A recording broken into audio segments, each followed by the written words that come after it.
Democratic strategist Margie Omero and former Bush White House Deputy Press Secretary Tony Fratto. Good morning. Good morning. Margie, should the president go solo, take the advice of some Democrats who have been urging him to use the 14th Amendment to raise the debt ceiling?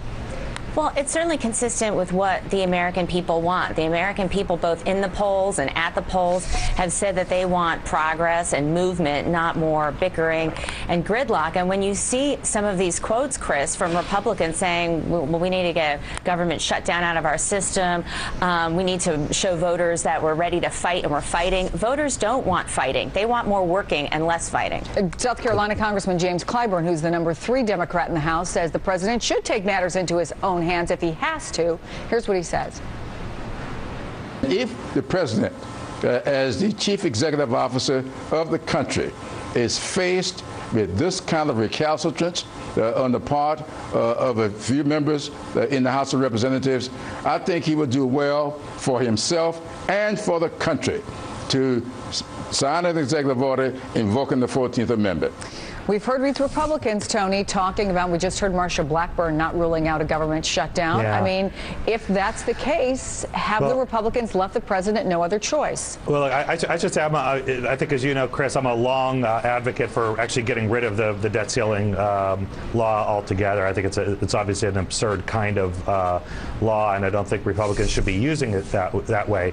But that said, I think, Margie talking about public opinion on this a little bit.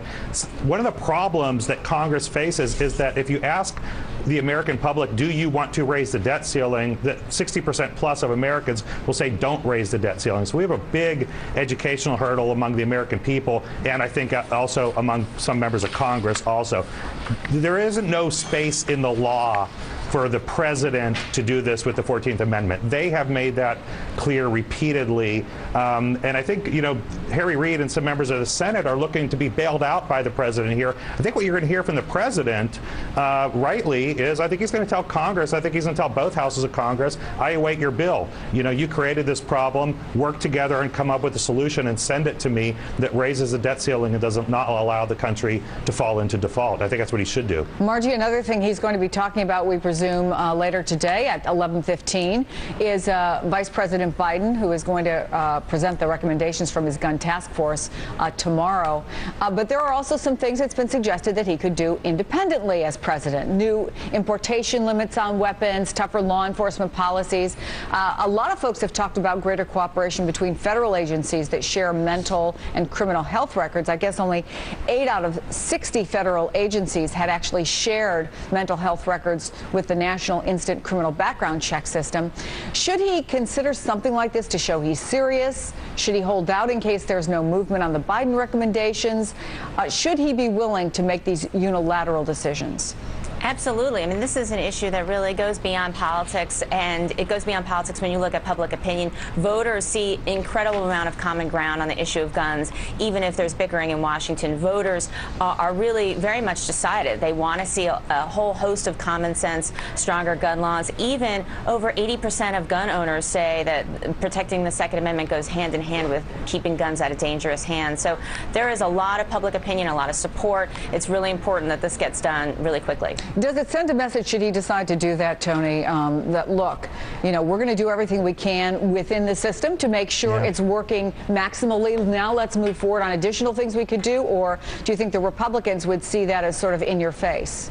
Well, I think Republicans will. I think you'd probably see the same reaction you saw from them from immigration. But what the president is doing is not a whole lot different from a lot of other presidents that will always look for white space in the law to use their executive authority in order to either, prod action from Congress or to, in some cases, get around some of what Congress would like presidents to do and some of the boundaries they draw for Congress. But if there's space in the law, presidents will fill it with whatever authority they can. And you've seen it from this president, even though he was critical of previous presidents, you've seen it from this president, just like you have with others. My answer to Congress has always been, of either party, is the remedy to that is to legislate.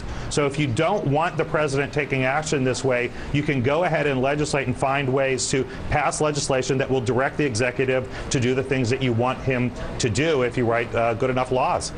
Tony Freddo, Margie Omero, it's good to see both of you. Thank you so much. Good to see you. Thanks. I want to Chris. bring in someone who's trying to find some common ground in Washington.